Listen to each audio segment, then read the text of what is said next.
준비하면 한번 샷주 준비하면 한번 샷주 준비하면 한번 ሻቹ አሜን። እግዚአብሔር ስም የተመሰገነ ይሁን። በድጋሜ ለመምህራችን ቃልዎት ያሰማልን። I'm going to translate his sermon very shortly, 5 minutes maximum. But first I have a question for you guys. Where was his sermon from in the Bible? What gospel? What chapter? How many examples were there?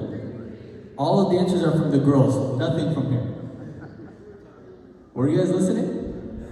So the stories come from Luke chapter 15.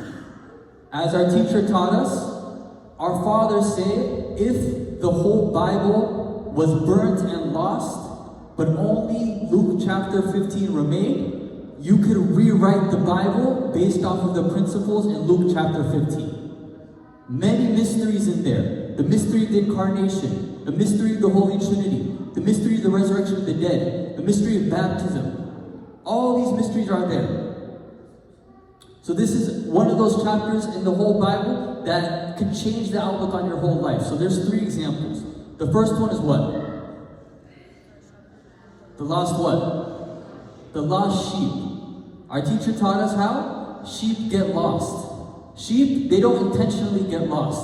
They don't have a rational mind where they say, I'm going to run away and get lost today. They get lost by eating here, by eating there, and eventually they just get lost before they know it. These examples in the Bible are of us.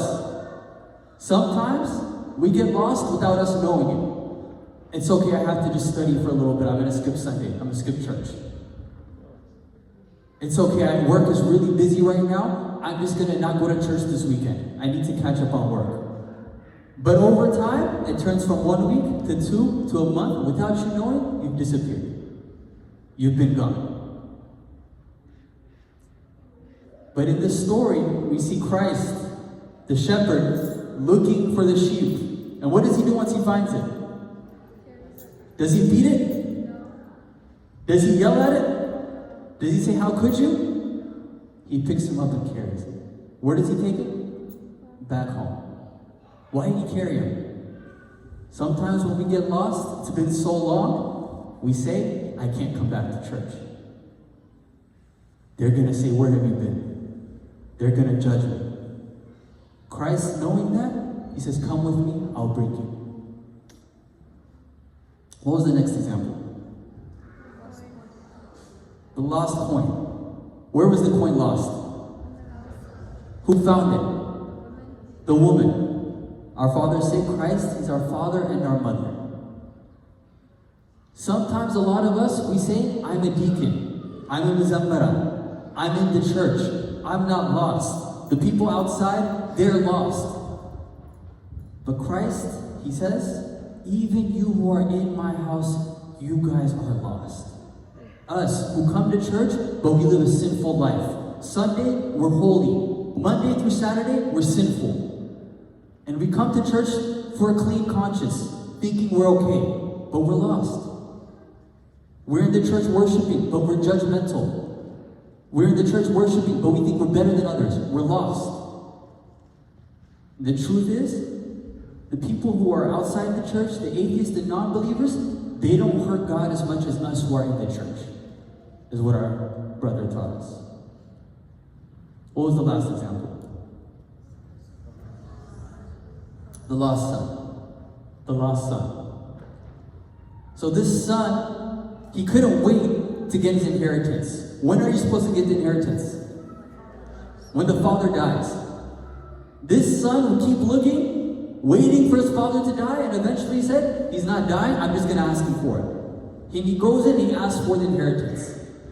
This is, by the way, the most disrespectful thing you can do in Jewish culture. But the father being loving, like our father says, here, take it. So the man goes to a faraway country and he spends all the money. And he has nothing and he loses his friends. Sometimes in this world, when we have the riches of the world, we make a lot of friends. A lot of people like us. We think we're popular. But the moment we lose those things, we lose the friends too. And so this person, he's looking for food to eat. So much so that the food that the pigs were eating looked good to him. And it says he came to his senses. He realized, I have a father at home who has so much food that there's even leftovers. I'm going to go back and ask to be a servant. So he goes back to the house, and his father, the beautiful part of the story, his father was outside the whole time waiting. His father saw him. Do you think the kid ran to him? The father ran to him. The father's old. As an old person, you don't run.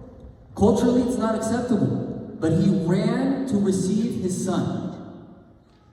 His son starts apologizing. His father says, no. We'll bring you new clothes, we'll bring you new shoes, we'll bring you a new ring, and you will feast with us today. It's the same thing with us. Sometimes, when we leave the church, when we get lost, we think we're too dirty to come back. Let's be honest, we've all been there. I'm too sinful. I can't come back. All you have to do is come back to your senses, as the kid did. What does that mean? To come back to your senses is to realize who your father is.